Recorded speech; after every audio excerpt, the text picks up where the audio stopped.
Hare Krishna Bhaktidevan, thanks for joining us. It's August 31st, 2024, and we're studying Bhagavad Gita as it is, Srila Prabhupada's introduction. We'll start with page 14, well, in this edition, page 14, and it's the paragraph that begins, Vedic knowledge is not a question of research. Starting there. And yes, okay.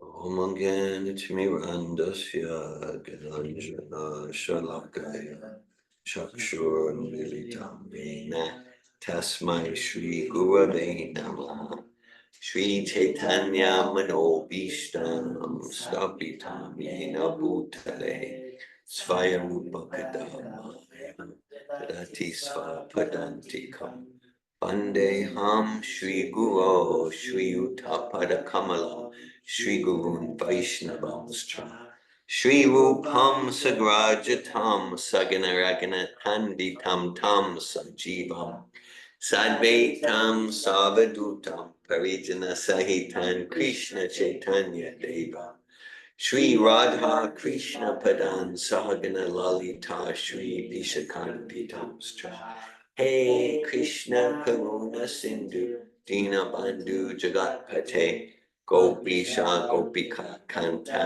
Radha Kanta Namostute Tapta Kanchana Gaurange Radhe Vrindavaneshware Vishabhanu Sute Devi Pranamami Hari Priye Vanchakopatayubhyascha Kripa Sindhubhyeva cha Patitanan Pavanebhyo Vaishnavebhyo Namo Namaha Jai Shri Krishna Chaitanya Prabhu Nityananda Shri Advaita Gadadhar Shri Vasadi Gaura Bhakta Vrinda Hare Krishna Krishna Krishna Hare Hare Hare Rama, Rama Rama, Hare Hare.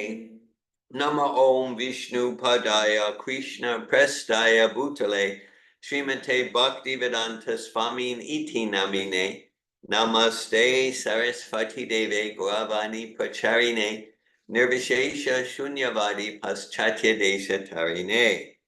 Bhagavad Gita as it is, introduction, starting with the paragraph that begins, Vedic knowledge is not a question of research, page 14 in this volume. So Srila Prabhupada, he's already mentioned about the 5 essential tattvas or topics of Bhagavad Gita. Pop quiz, who wants to say what they are? Yeah, Damayanti.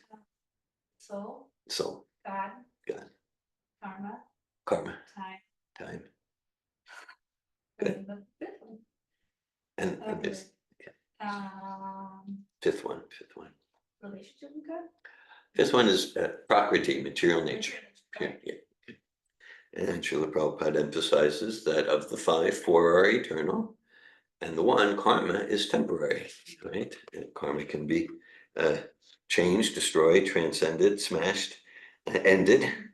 Okay, and Prabhupada has described about even the 5 primary rasas or relationships with Krishna. He doesn't use the word rasa here, and he emphasizes that Arjuna, Bhaktosi me sakacheti rahasyame tadutamam, that Arjuna is Krishna speaking to Arjuna.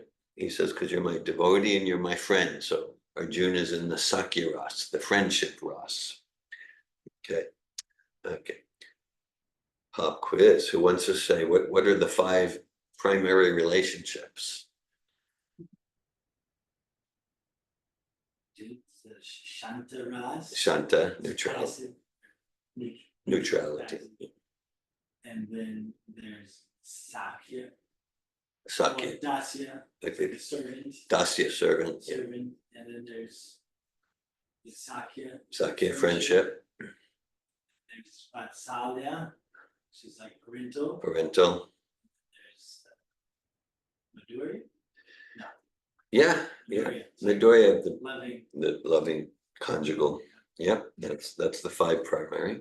Okay. Vedic knowledge is not a question of research. Our research work is imperfect because we are researching things with imperfect senses. We have to accept perfect knowledge, which comes down, as is stated in Bhagavad Gita, by the parampara disciplic succession. We have to receive knowledge from the proper source in disciplic succession, beginning with the supreme spiritual master, the Lord himself, and handed down to a succession of spiritual masters. Arjuna, the student who took lessons from Lord Sri Krishna, accepts everything that he says without contradicting him. One is not allowed to accept one portion of Bhagavad Gita and not another. No, we must accept Bhagavad Gita without interpretation, without deletion, and without our own whimsical participation in the matter. The Gita should be taken as the most perfect presentation of Vedic knowledge. Vedic knowledge is received from transcendental sources, and the first words were spoken by the Lord himself. The words spoken by the Lord are different from words spoken by a person of the mundane world who is infected with 4 defects. A mundaner, 1, is sure to commit mistakes. 2, is invariably illusioned. 3, has the tendency to cheat others. And 4, is limited by imperfect senses. With these 4 imperfections, one cannot deliver perfect information of all pervading knowledge. Vedic knowledge is not imparted by such defective living entities. It was imparted unto the heart of Brahma, the first created living being. And Brahma, in his turn, disseminated this knowledge to his sons and disciples as he originally received it from the Lord. The Lord is Purnam, all perfect, and there is no possibility of his becoming subjected to the laws of material nature. One should therefore be intelligent enough to know that the Lord is the only proprietor of everything in the universe, and that he is the original creator, the creator of Brahma. In the 11th chapter, the Lord is addressed as Prapitamaha because Brahma is addressed as Pitamaha, the grandfather, and he is the creator of the grandfather. So no one should claim to be the proprietor of anything. One should accept only things which are set aside for him by the Lord as his quota for his maintenance. There are many examples given of how we are to utilize those things which are set aside for us by the Lord. This is also explained in Bhagavad Gita. In the beginning, Arjuna decided that he should not fight in the battle of Kurukshetra. This was his own decision. Arjuna told the Lord that it was not possible for him to enjoy the kingdom after killing his own kinsmen. This decision was based on the body because he was thinking that the body was himself and that his bodily relations or expansions were his brothers, nephews, brothers-in-law, grandfathers, and so on. He was thinking in this way to satisfy his bodily demands. Bhagavad Gita was spoken by the Lord just to change this view. And at the end, Arjuna decides to fight under the directions of the Lord when he says, Karishe vachanam tava, I shall act according to thy word. Prabhupada bringing in some biblical English word there, according to thy word. Well, so some things that are coming to me. So in what we're reading, I'm hearing a lot of have to language, Prabhupada says. We have to accept perfect knowledge. We have to receive knowledge from the proper source and stuff like that. Okay, so, we talk a lot about language reflecting consciousness. So this is not Srila Prabhupada or Sri Krishna trying to take away our freedom of choice. Krishna speaks the entire Bhagavad Gita, and then towards the end in the 18th chapter, he says, Vimishe tada sheshana yate chasita takuru. He says, no, do as you wish to do. Okay. Krishna's not not caring, he's not apathetic. Arjuna is so dear to him, he wants Arjuna to choose wisely. And at the same time, he's not interfering with the free will, with the self-determination. So do as you wish to do. So then the whole principle of language reflecting consciousness, it's not that as soon as we hear a particular usage, then of have to or should or need, then, oh, that means that someone's roadblocking or someone's not someone's not connected with the free will of the soul. Okay. So it's a principle, and how to apply that principle requires conscious attention. So here in the have to and the should to and the and should and need, then it's implied that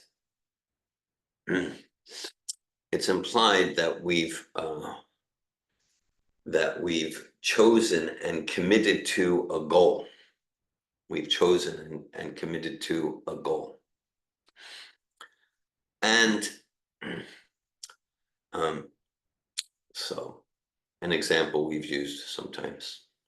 So let's say someone says, I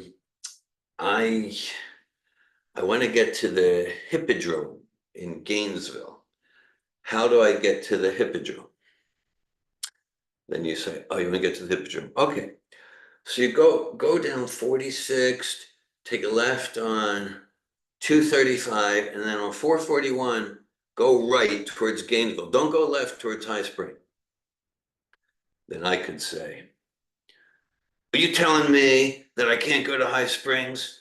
Are you telling me I can't go to High Springs? Are you telling me like I have to go right on 441, not left? You tell me what I have to do? So I'm like, well, no, you can drive to Texas. I mean, you can yeah, you can go wherever you want to go. You told me your goal is to the Hippodrome. So yeah, the most effective, efficient way to get to the Hippodrome, left on 235, right on 441, and take that into Gainesville, and like that. Like, so yeah, if that's your goal, then that's the most effective way to get there. And you'll be deviating from your goal if you go towards High Springs. Okay? So it's kind of, so Prabhupada and Krishna, it's assumed here, my goal is self-realization. My goal is, yeah. So my goal is self-realization, to realize that I'm not the body, I'm spirit soul. My goal is love of God. My goal is love of God. Okay. So then, okay. All right. That's your goal. So on 441, go right towards Gainesville. And no one's forcing us to choose the Hippodrome as our goal. Okay. This is important to get this. Okay. And we are encouraged, Atato Brahma Jigyasa, now that we've achieved a human form, yeah, we're fully encouraged by the sages and the saints and God and his representatives. We're fully encouraged. Make spiritual life your goal, but there's no force. You can make material life your goal. You can make your goal economic development, or your goal to be important in society. You can make whatever goal you want. We're fully encouraged. Same time, there's no force. Yate chasi tataku. There's no force. And so it's when we hear the have to, there's full respect for self-determination, unlike the roadblock sort of have to and that sort of thing, where we tell ourselves like that.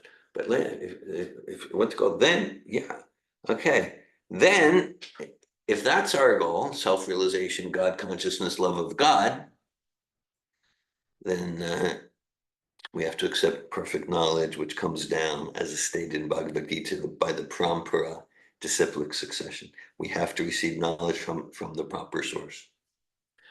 And we go, well, no, I'll just figure it out for myself. Yeah, that's kind of like, yeah, you could try to get to the Hippodrome through San Francisco. You could. I mean, you might eventually get there, as you know, through, maybe through Mexico, or I mean, maybe, and maybe you'll be going for like hundreds of years, and you wouldn't even get anywhere close to the Hippodrome. At the same time, kind of like you asked me, because you trust I have authorized knowledge about, how to get to Gainesville and that part of Gainesville. Okay. So it's similar. And that's, this principle is there in any field. The principle is there in any field. If my true goal is to really become masterful in physics, then yeah, so it requires intelligence. It requires intelligence to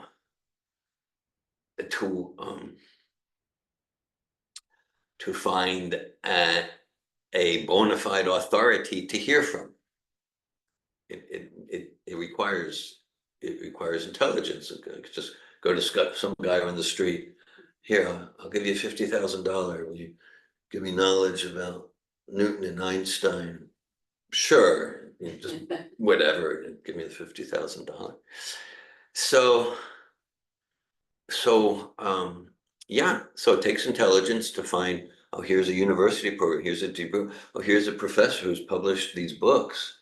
Okay, and here's these books, and so I'm going to hear from this professor, this series of professors, this in this school. This is authorized, and never in the process is it helpful to turn off the brain, because then the professor shares. Okay, yeah, here's the laws, going back to Archimedes and Newton, Bohr and Einstein, and then we apply our intelligence, and we just like even after Arjuna surrenders in chapter 2, text 7, Krapanya dosha patasabhava prichamitvam dharma samuna cheta yatreyasyan ishtita buhi tanme shishasteham sadimam tvam prapanam.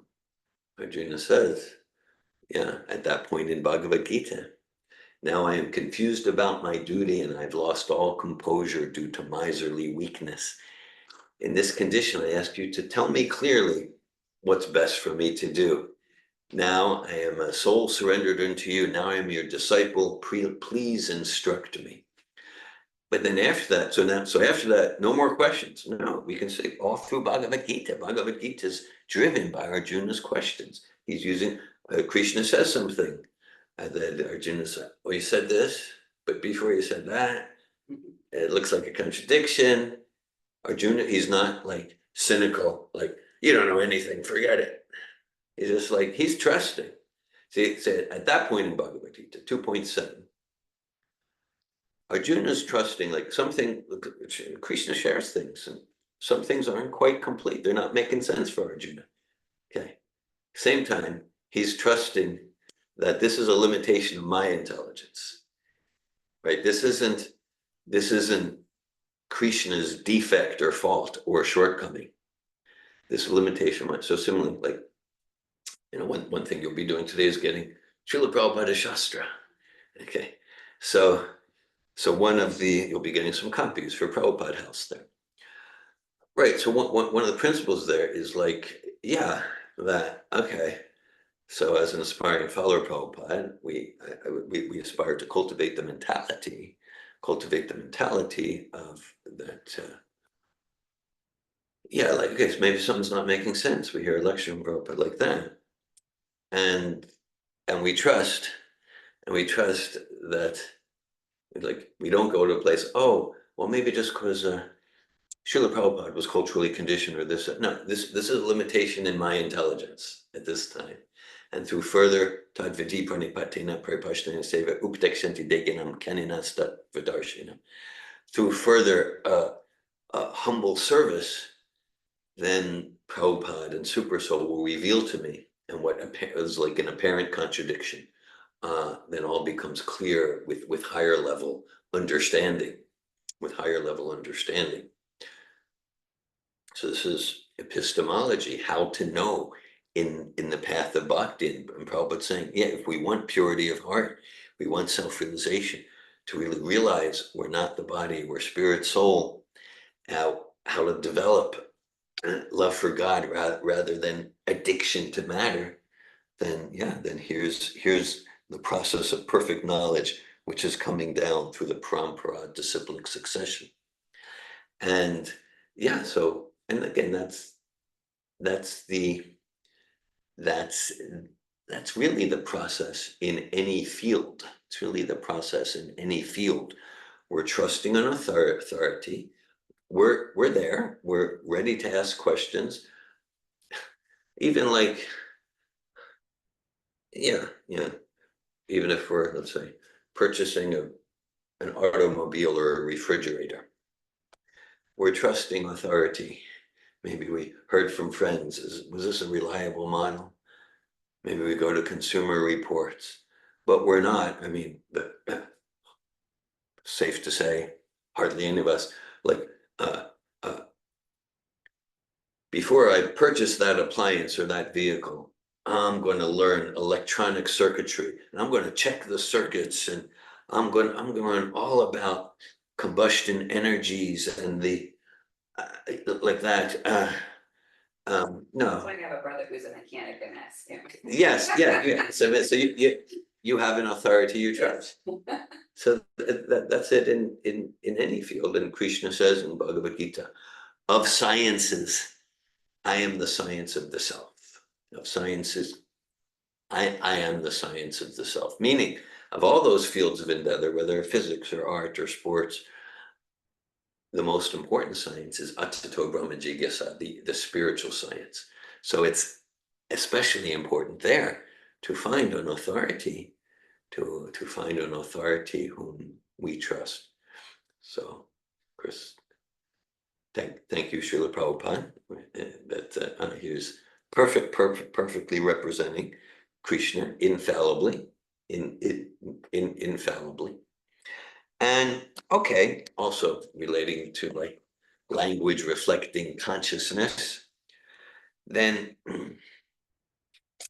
so here's one. So as in the first paragraph we read, also Srila Prabhupada writes, Arjuna, the student who took lessons from Lord Sri Krishna, accepts everything that he says without contradicting him. One is not allowed to accept one portion of Bhagavad Gita and not another. No. Prabhupada says, no. A short sentence. No. We must accept Bhagavad Gita without interpretation, without deletion, and without our own whimsical participation in the matter. So again, we say, oh, well, so they have to accept it all. So is this like saying we need to have like blind faith or? So again, it's the same principle that, like, if our goal is to get to the hippodrome, let's expand that analogy. Let's expand that the hippodrome analogy. Okay. So if I say, okay, you want to get to the hippodrome in Gatesville, all right. Go right on 146th Avenue, left on 235, then a right on 441, all the way through Gainesville till you get to University Avenue, make a left. All right. So then you're like, okay, I'll accept some of what you say. Sure, maybe I'll accept the right on one 146, the left, right on 441. Okay. But I'm not accepting everything you say because I'm my own thinker. And so like when I get to University Avenue, because I'm independent, I'm going to make a right. You can do that. You'll end up in Miami. You won't get to the Hippodrome. So it's like, if you really want, if that's really your goal, you accept all the instructions, similar with, let's say, because we're talking about like spiritual healing. So let's say even in physical healing, we have some disease, some ailment, and the physician says, oh, okay, so take 3 of these twice a day, take 2 of these 4 times a day. And again, if I'm on my own program, and say, okay, well, I'll accept some of what you say, but I'll take 5 of these and 1 of these, and like that. And it's like, well, you might make yourself a lot sicker in that way. So that's it. It's not like Srila Prabhupada, in the language he's using here, is trying to constrain or deny our free will. Again, it's just like, what's our goal? What's our goal? Okay, so we're in the introduction of Bhagavad Gita. We read right now pages 14 to the top of page 15, ending with,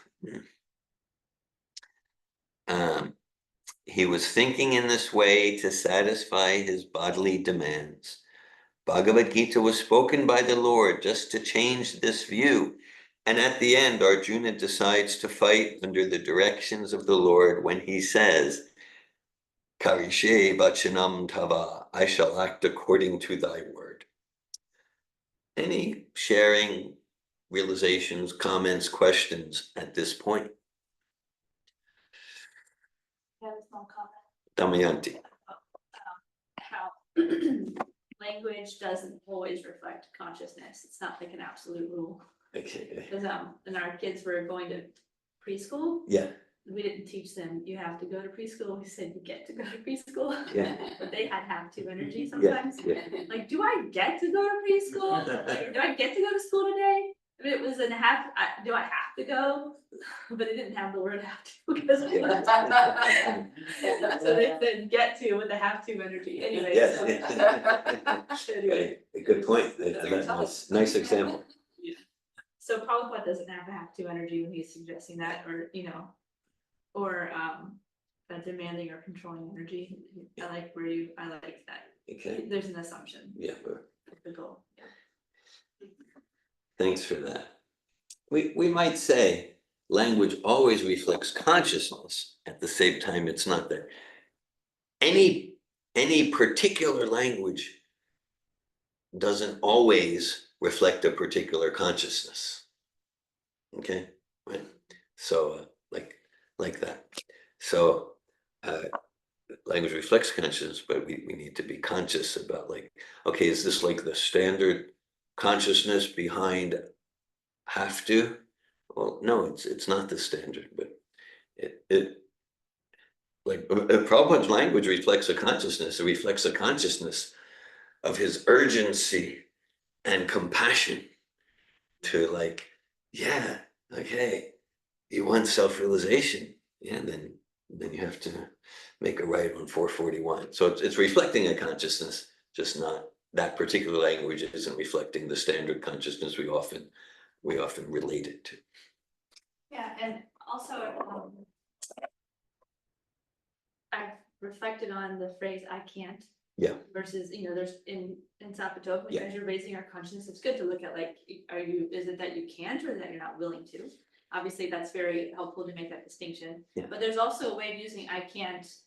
It's not like you can never use "I can't," like Exactly. it can be vulnerable and like honest, like I am at my limit, Humble. Yeah. Yeah. So anyway, Thanks for that. this is the thought. Here, so as you share that, Damayanti, and another example comes to mind.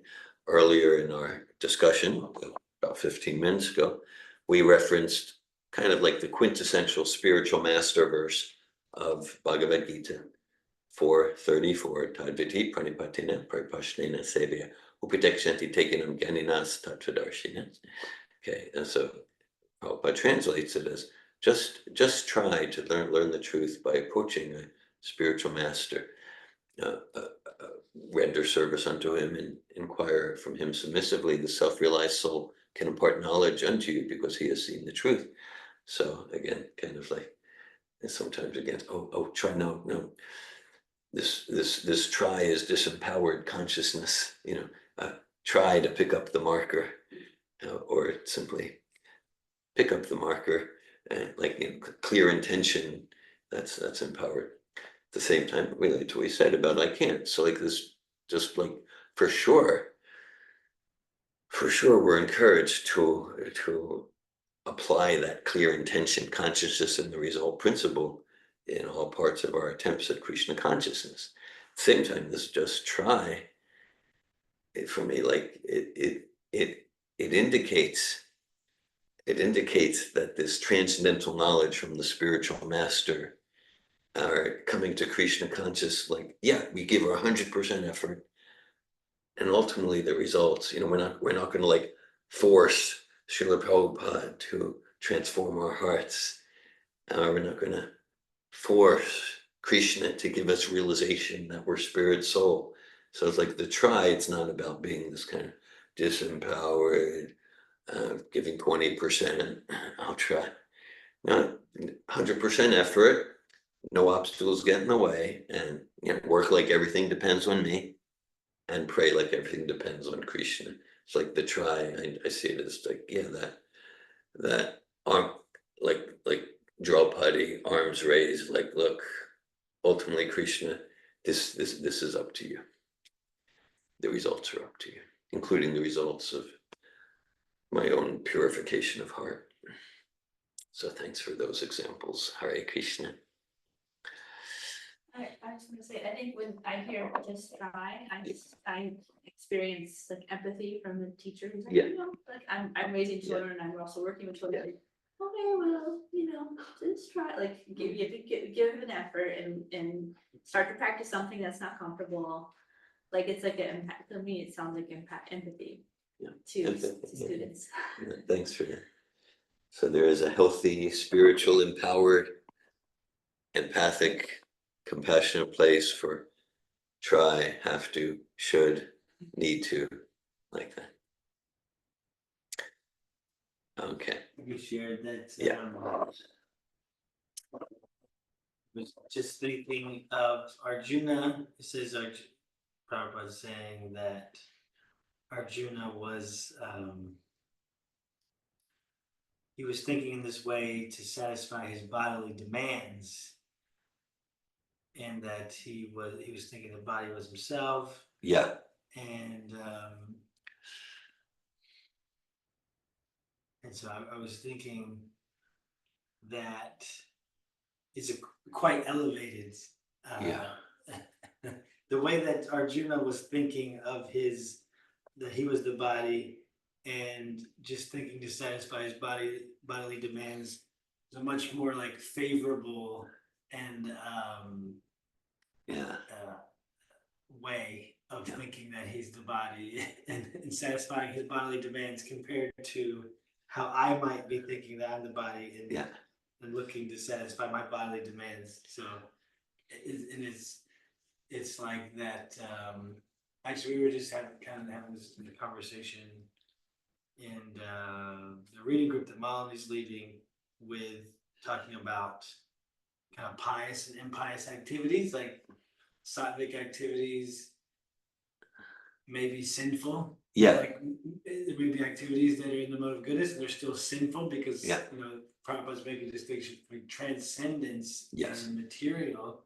So something that may be good and look good and sound good, and it is actually good or pious, it can still be a sinful activity. It's we're getting karma. It's not transcendent. Still getting karma, like that.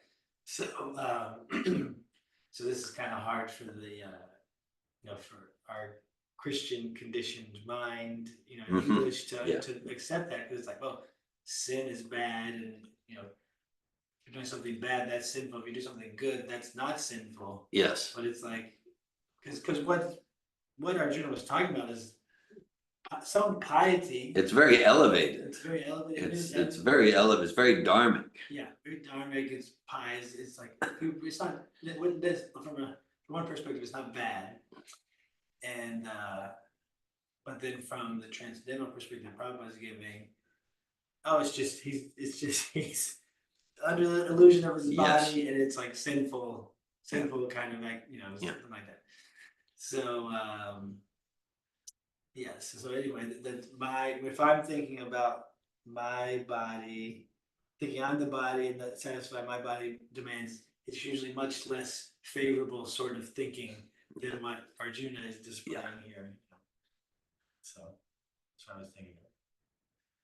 Thanks for sharing that, Prabhu. Yeah, it's very relevant. It gets to like, it gets to like reasons why many people have problems with Bhagavad Gita.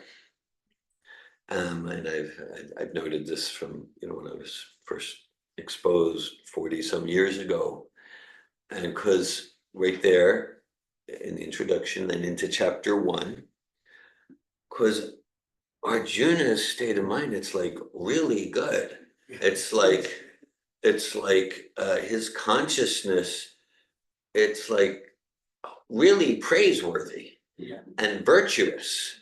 It's like virtuous and praiseworthy at a level that like I could only dream to come to, and that might be true for 99.99% of humanity. That like, and so people think like, what do you mean Arjuna's in Maya and illusion? He's this compassionate, he's not needing to control a kingdom and I'll be the king. And if all the rulers in the world thought like that, yeah, to be peaceful and if the critical mass of the world could come to the level of Arjuna in chapter 1, that would be astounding progress. That would be transformational in such an auspicious way. And so, and then, so like Arjuna's in this place where it's just like, that's ideal. That's like the ideal consciousness for a leader and a person. And then through Bhagavad Gita, he transforms, okay, then he gets the realization, I'll fight and kill hundreds of millions of people. So this is difficult for many people to enter into. Yeah, it's supposed to be killing is sinful. Yeah. Killing is not sinful. That's Exactly, and that's why if we read chapter 1, beginning of chapter 2, there are places where Srila Prabhupada in the purports, he's so much appreciating Arjuna's compassion. He says that's Vaishnav soft-hearted compassion. And this is wonderful because he's a soft-hearted Vaishnav.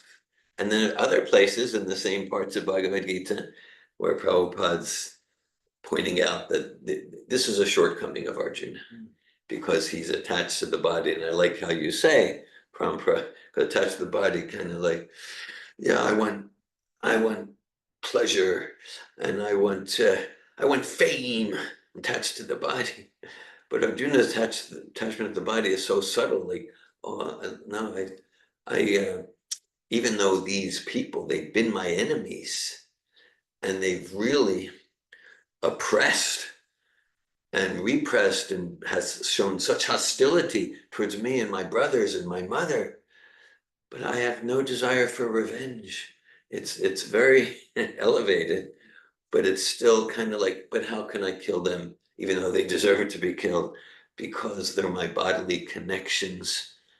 So there's still, that's why like, yeah, so there's still this body, there's the lack of realization that these bodily relationships, sure, they can be stepping stones to transcendental eternal self-realization and love of Krishna, but the body relationships, as intense as they are, they're temporary. They're temporary, like bubbles in an ocean come together. They're they're temporary and they come and go and there's material happiness and just so he's not getting that.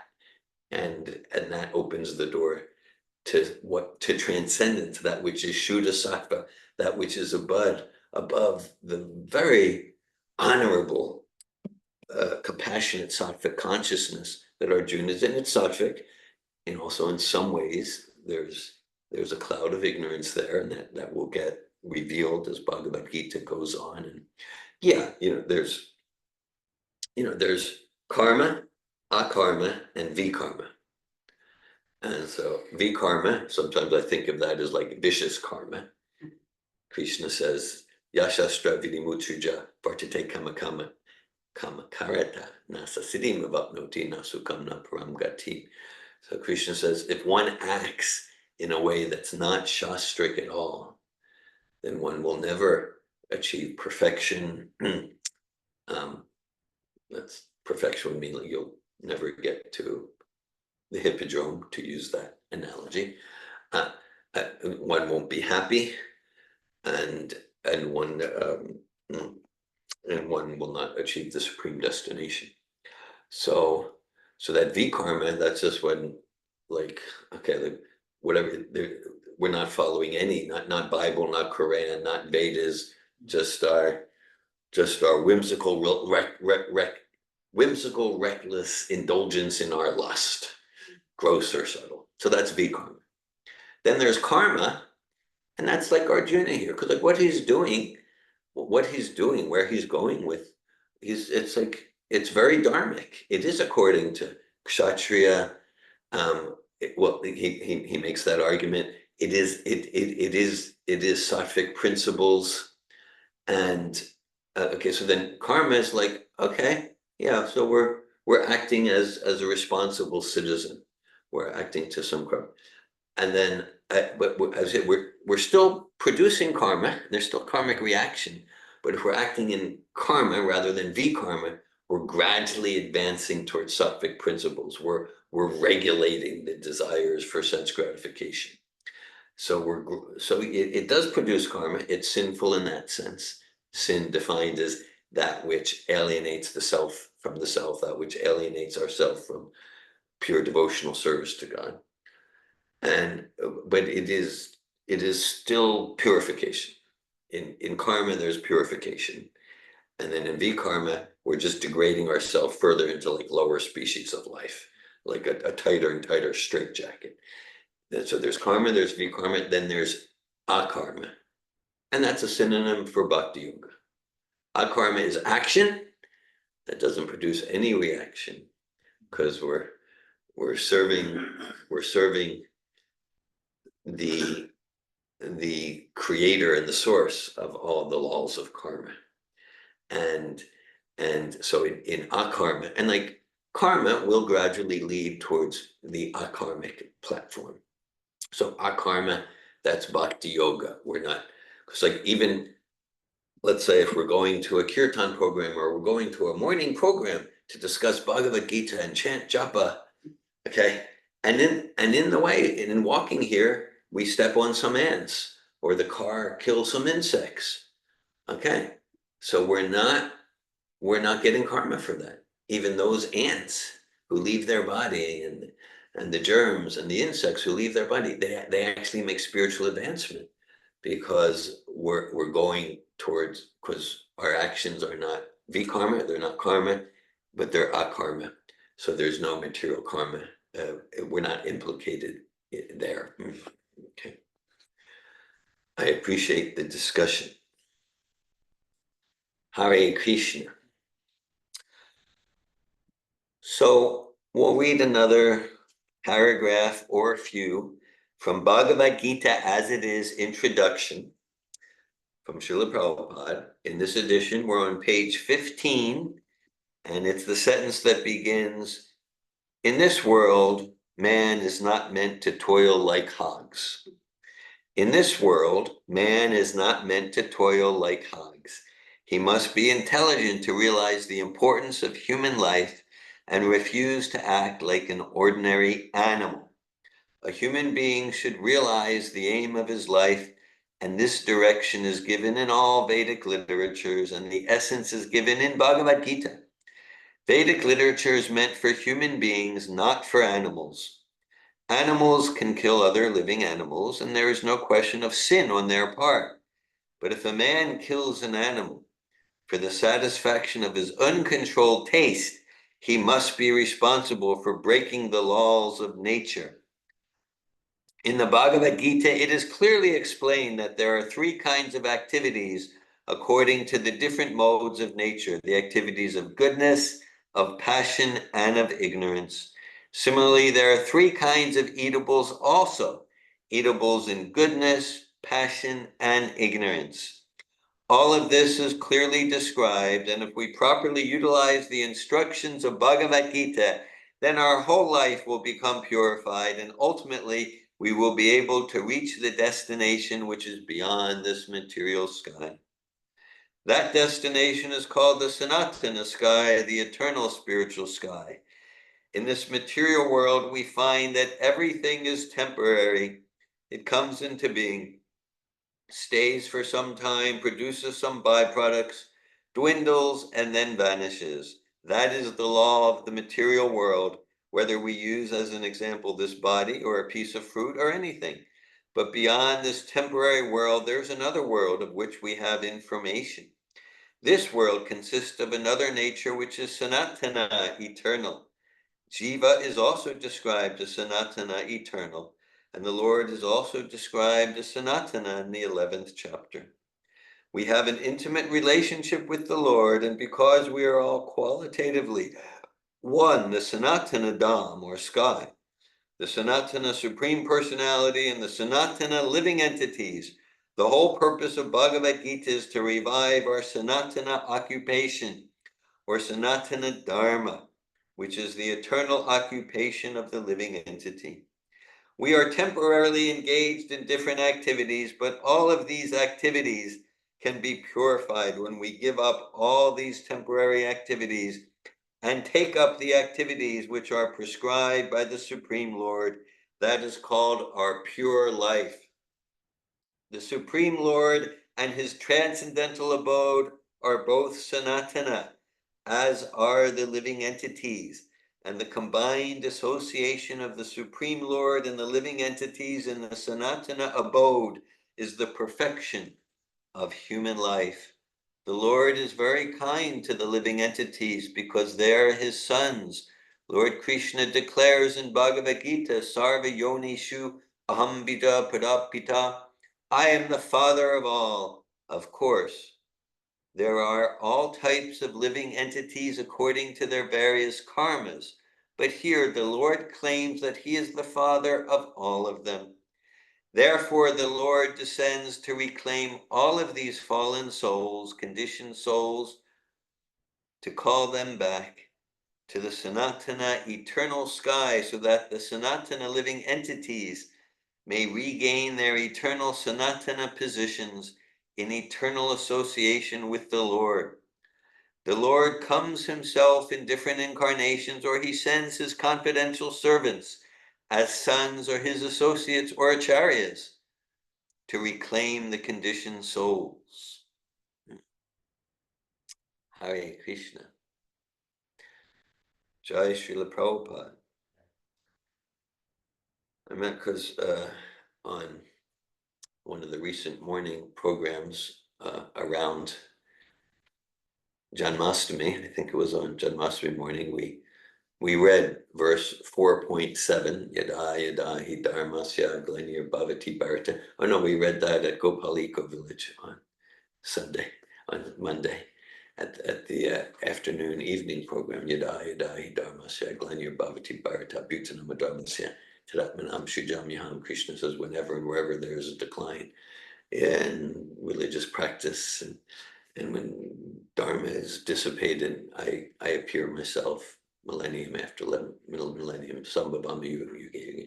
So in the purport, Srila Prabhupada uses similar languages here about Krishna appears through his confidential servants.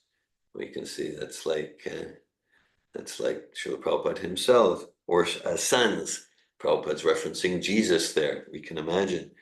or his associates or acharyas, or sometimes in disguised form, Chana avatar. Lord Chaitanya is described as the hidden avatar. He's Krishna, appearing as a devotee of Krishna. We use the analogy that Prabhupada uses, like a teacher of a small child might come to the child and hold their hand and move their hand on the paper. A, B, C, this is how you do it.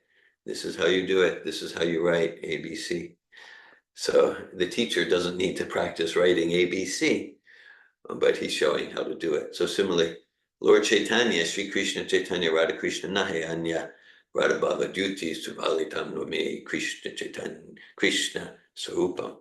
So Lord Chaitanya is Krishna coming and saying, okay, here's how you do bhakti, A, B, C. He's showing, here's how you do bhakti. And in the section we just now read, Prabhupada seems to be referencing when he says, in this world, man is not meant to toil like hogs. He's referencing the first verse of the 5th chapter of the 5th canto, where Lord Rishabhadev speaks to his sons, headed by Bharat.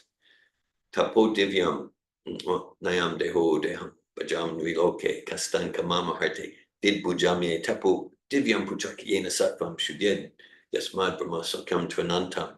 He says, yeah, don't settle for those temporary, superficial, shadow, really disgusting pleasures that are available to the hogs and dogs, vid bujamye, to the stool eaters. Right? He said, no, human life, atato brahman jigyasa, it's about Brahman happiness, spiritual happiness. Human life's meant, and again, it's not a force, it's not like you have to do this, but it is like, yeah, we're encouraging you to choose that as your goal. And if that's your goal, ever ever increasing, deepening spiritual happiness, then you have to perform tapo divya. Then you have to give up some immediate, temporary, shadow, superficial pleasures to do austerities in the line of bhakti, guided by the pure devotee Srila Prabhupada, that will bring us that ever deepening spiritual bliss. And one closing remark, that this austerities might not be like the word that has the most warm and fuzzy connotations. Austerities, that's like right up there with discipline or something like that. At the same time, we can notice that everyone's doing austerities. All humans are doing austerities. So we don't have a choice. We're going to do austerities. Animals don't do austerities. Like time to eat, time to have sex, time to sleep. Maybe that's time to eat and they don't find food, so they're not voluntarily doing austerities. So human life is just like, yeah, I could go to the refrigerator again, I could sleep 12 hours a day, okay, and I could be indiscriminate and whimsical about sex relationships like that. I could, and I'm choosing to give up immediate pleasures of the body to cultivate, to like, rather than sleep till noon, I'm going to get up at 4 a.m. and engage in chanting and like that for that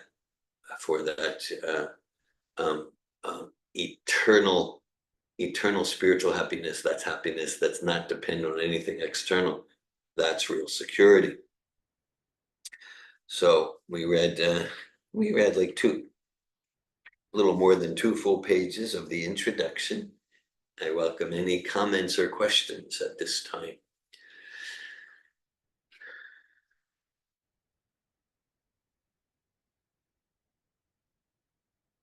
Just that mentions about animals killing other animals. Yeah. There's no question of sin on their part. Right. And I just heard a nice back and forth a video on Facebook, watching videos that it was someone that was talking, vegetarianism, he was talking interview or Yeah. something. Yeah, And the interviewer brought up the like, well, you know, tigers kill other animals. yeah, Lions eat other animals, and the vegetarian guy said, yeah, well, lions also, like, if they have a runt in the litter, they kill the runt. yeah. So, Let's do that. so should we do that too? Yeah. So that's what he went there with a few different examples. That's It's like, it's an unfair. Yeah. Thing. You just take that one thing that because you want to do, but are you going to live like a lion in other ways, or live like a tiger in other ways? And Nice argument. so yeah, that was nice. Thanks very much for that. Yeah, because Prabhupada talks about, like not to be like hogs, and then he goes to food, a relationship with food, talks about food in the different modes, and that this is an introduction, this is a summary, so that Krishna is going to go into that in detail in the 9th chapter and the 17th chapter of Bhagavad Gita. So it's the point about vegetarianism, because like sometimes we'll hear from Prabhupada, he'll say like, to be vegetarian, there's nothing special about that. The elephants are vegetarian, and pigeons are vegetarian, not like that. So like, is the goal to be an elephant? Because especially when you notice maybe vegetarian society is becoming proud or like that. And there's different animals that are, so Prabhupada say, we're not vegetarian, we're prasadarians. We're committed to consume only prasad. And then of course that means naturally vegetarian, because Krishna does not say, offer me meat. He says, Patram pushpam palam toyam yome bhaktya prayachati tadaham bhakti paritam ashnami prayatatmana. If one offers me a fruit, a flower, a leaf, some water, I will accept it. Okay, and then at the center here, Prabhupada's, because just like we talked earlier about Arjuna, if one is a vegetarian, they're still doing violence. There's karma, but it's not the vicious karma of killing animals. So there's some goodness there. So that's encouraged. I'm thinking in my personal reading, of course, we have our Chaitanya Charitamrita study group for about 7-8 years now. That's so exciting. In my personal reading, I'm on Chaitanya Charitamrita again. And like the first 12 chapters of the Adi Leela tend to be they're like a philosophical foundation. Then the actual pastimes of Lord Chaitanya starts chapter 13 of the Adi Leela. So that's kind of about where I am. And so in those relatively early pastimes, still in the Adi Leela, there's the pastime of Lord Chaitanya and the Chandkazi. So it's very illustrative of these points here. For example, okay, so probably many of you are familiar. Lord Chaitanya, he actually did social protest. Lord Chaitanya did social protest. My understanding, he gathered about 100,000 people, right? Lord Chaitanya, they're about more than 500 years ago. He was probably about like 16 years old, 18. So he was like young, like 100,000 people. And why? Because, before this, the devotees, they were doing Harinam Sankirtan. So the government, head by the Chandkazi, sent his men, they came and they broke the mridungas. They broke the mridungas, like that. Of course, they were influenced to do that by some of the religious leaders amongst the Hindus who felt threatened by the Sankirtan movement. Okay.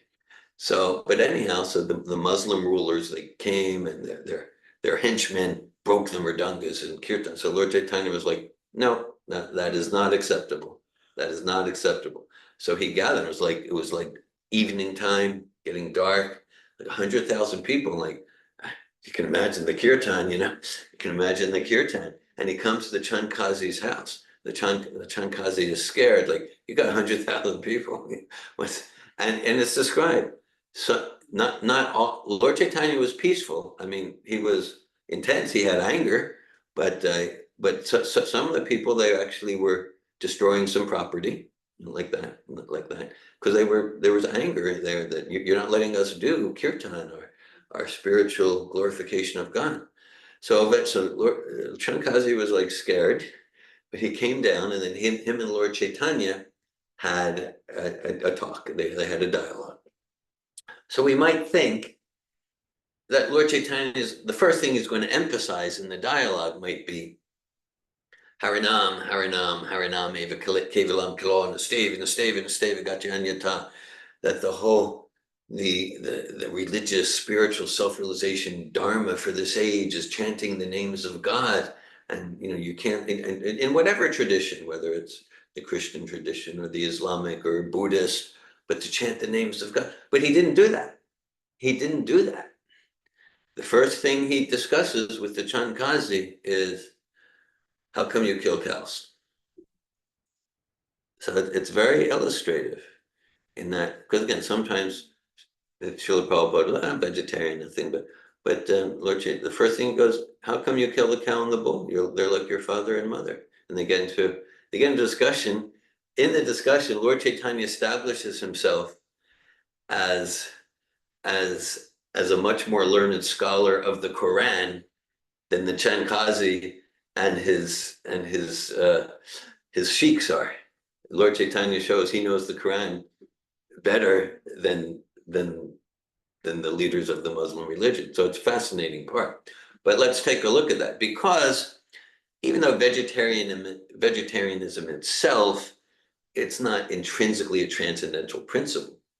But again, Lord Chaitanya, he's sort of communicating like, look, as far as understanding who we are is not the body, not the mind, the spirit, soul, the finer points about bhakti and like that. If you're, if you're eating dead, rotting flesh, you're just not going to have the brain to get this. Right? So that's I find that very illustrative, because if someone is addicted, because we know like that rotting flesh that came from animals and screaming agonizing pain just to satisfy some taste buds in the belly, it's just like, yeah, one's not going to have not going to have like the finer brain tissue to understand the nuances and the subtleties of bhakti life. Hare Krishna. I just remember one more thing that the person was saying. He talked about the tiger in the hills, and then he was like, "Oh, I noticed you're wearing clothes. Do you want to be like the tiger, not wear any clothes?" But he's just making a distinction between animal and human life. That we're humans. We can choose to act differently or whatever. So that's another excellent example. I'll pick and choose the lion and the tiger when it suits my sense gratification. Right. Yeah.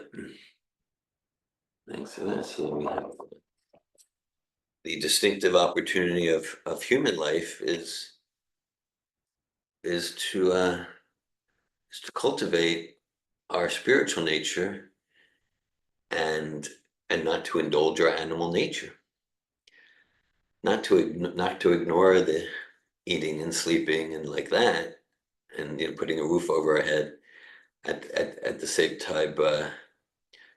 time, not to make that the goal of life. That's what, for the animal species, that's all they can do: eat, sleep, mate, and defend. Eat, sleep, mate, and defend.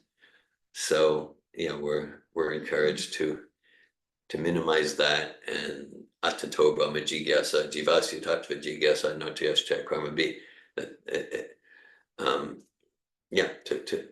in the human form, that to strive for the absolute truth, for that happiness that will never be crushed by time or the changing of bodies. Thanks. Damayanti. I like how Srila Prabhupada leads you through thinking about not eating animals. It's not the way that I've thought about it, and I haven't put it together when I speak about vegetarianism, sometimes it comes up, you know, and I Yeah. might say things like that, the animals have a soul, and you can see that animals have souls, you Yeah. can see personality. Yeah. And I believe that they're, like, who's to say they have less value than us, and Yeah. then I might talk about, the human body, that Yeah. would seem like a carnivore body, like the different signs, like, I might just talk about some logic like that, and, but talking about the three modes of material nature. Yeah.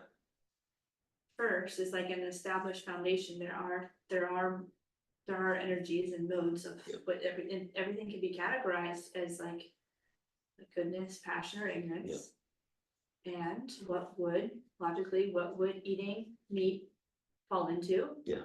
Well, I think of it as passion because of violence, but Yeah. maybe a combination of ignorance too. Yeah, in anything material, even material sattva and passion, there's always going to be some ignorance, because it's always founded on the ignorance that we think we're this body, and you know.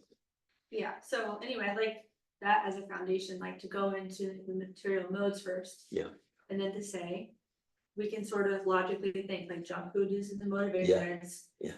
The broccoli made in a factory versus made in your, like, there's a Yeah. distinction between how There's distinction, vegetables, like yeah. if you grow it in your home and organic, you know, there's different, Yeah. you can categorize everything, including the eating of animals.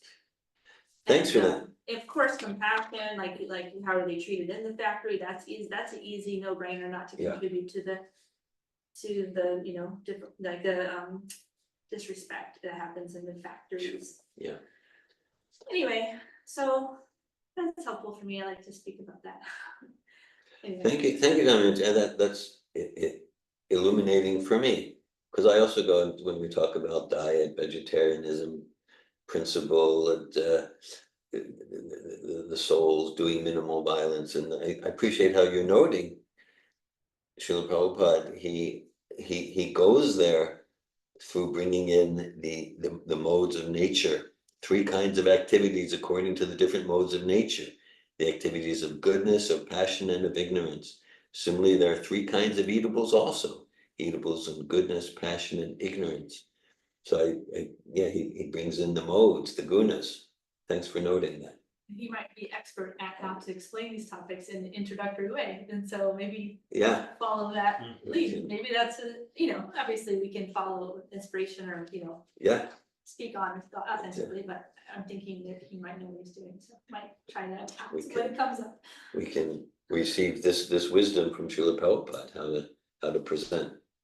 I have another Yes. question. I was talking to my mom recently, visited her, and and we talked about whether animals have souls. And she's like, oh, I never thought about that. You So know, I hadn't thought about never it. thought about it.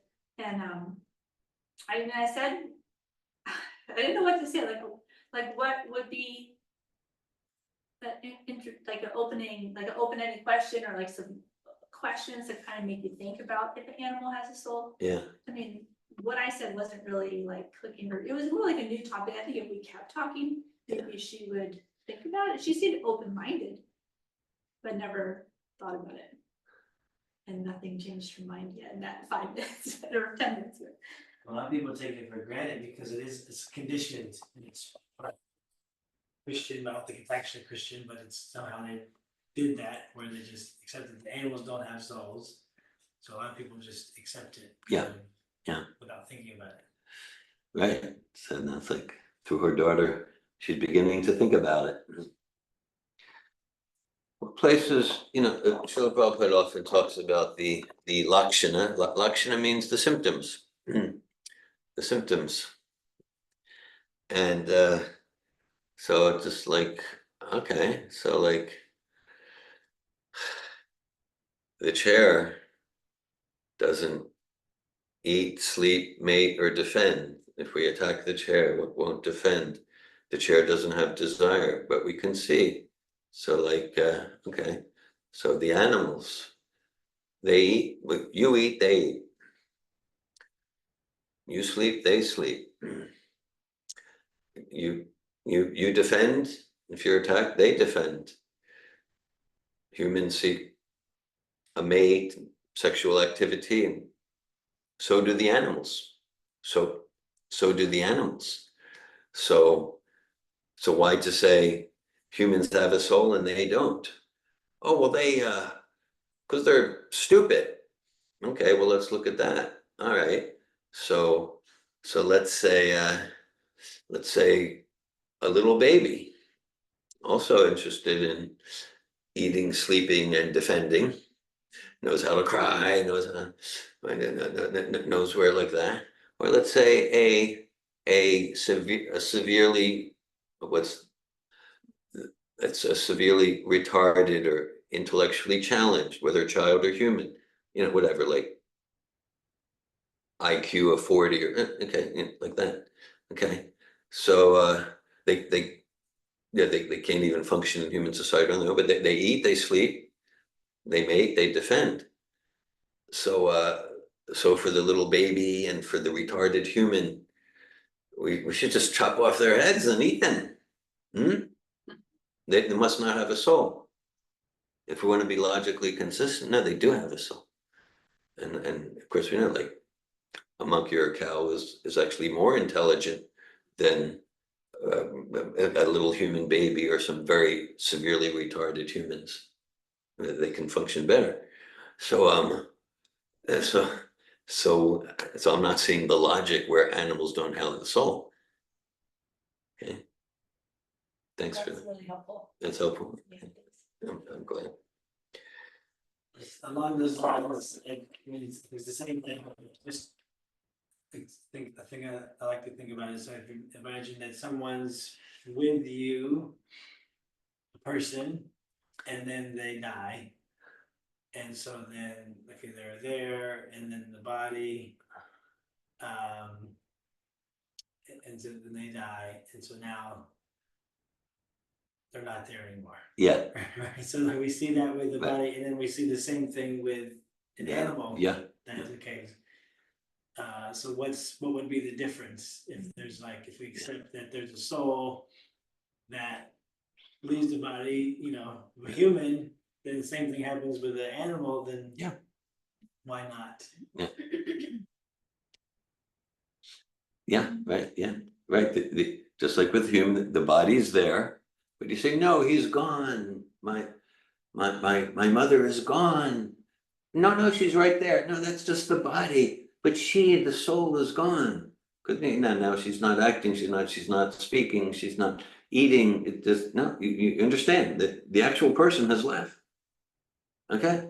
So then with animals also, they're active and they're taking care of it, and the animals, like at least for like cows, if you take the calf away, the cow will cry, right? The cow will cry, and they're doing their activities, eating, sleeping, mating, defending, and then okay. So then they're just lying there. It's it's the same thing. It's like, well, no, that's just the body. The soul has left, and now the symptom is no activity because there's no more soul. Now it's like a chair.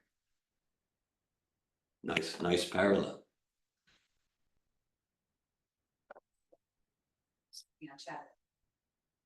Chat? Yeah, I'll look at chat. I'm not so equipped to look at chat. I'm a little handicapped with hold on. Oh, no, I got it. Rosa, what are other rules about eating satvically in addition to no meat? Thank you, Rosa. Thank you, Rosa. Other rules. Okay. Sattvic eating. Well, actually, if we give up meat, fish, and eggs, because even eggs, it's not like on the level of violence of like killing an animal or a fish. But if we think of where eggs come from, and it's kind of not, it's not clean. So that's a little bit more refined, but it's yeah. So it's like giving up eggs. Again, the idea is to be Prashadarians and to learn to cultivate the habit of before even we eat, we offer the vegetarian food to Krishna with sincerity. And Prabhupada gave us a process to do that. If we want to get more subtle, okay, no meat, fish, eggs, or poultry, no, to stay away from garlic and onions. I mean, something like garlic and onions, I've heard they have they can have medicinal value. So one thing if it's like medicine, but if we're talking about like food, that's another thing. You know, even maybe a devotee might take some medicine that has some alcohol in it, or is it something with cough syrup, or like that. And that's out to, but medicine is one thing. But then like garlic and onions, they tend to stimulate the passionate passions and like that. So that it gets like more subtle because it's vegetarian, but they tend to stimulate the passions in a non-sattvic way. So sattvic diet, we recommended to stay away from that. And that's we is but that's complete. That's complete, and then learn how to offer the food to Krishna as he describes in chapter 9. But yeah, just stay away from like if someone's taking a vow of initiation, with Srila Prabhupada as their spiritual master. One of the vows is no meat, fish, or eggs, like that. And then a little bit more refined, no onions or garlic, like that. Thanks for your question. And sattvic foods are like grains, fruits, vegetables. Yeah. Dairy. Yeah. That's all I want to say. Okay, thank you. Yeah. So fruits, vegetables, grains, and then as Damayanti shared, because even we have fruits, vegetables, grains, and that's fine, and that's fully acceptable in sattvic. And then it's like kind of sure, it's more sattvic if it's grown in our own garden compared to through some factory, or if it's dairy products, than if it's through cows who are protected and treated lovingly compared to like cows who were raised for the slaughterhouse. We can get more refined about that. But yeah, fruits, vegetables, dairy, grains.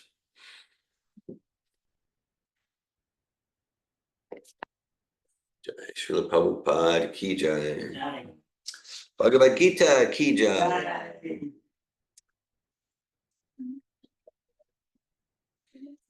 Thank you.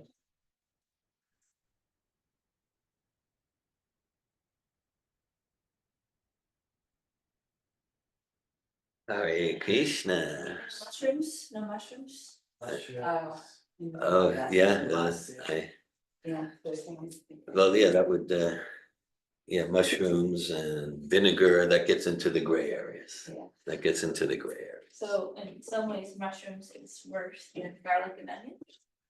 Garlic and onion is a stronger boundary than.